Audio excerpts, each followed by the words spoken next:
disinformation, fake news, hindi po sana nanggagaling sa mga opisyal ng pamahalaan.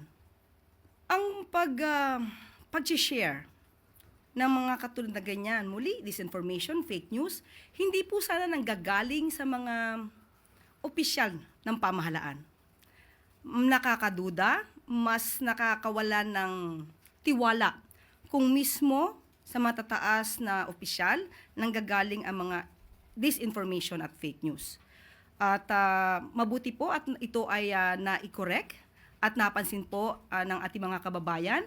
Ang sabi nga po natin, kahit po ang PCO, ang pamahalaan ay gumagawa ng paraan para mapahinto ang fake news, pero mas kakayanin po natin ito kapag po tayo tulong-tulong. Katulad po ng sinabi po ninyo, kayo na po mismo at iba natin mga kababayan ang nagsabi na ito ay AI generated at hindi totoo.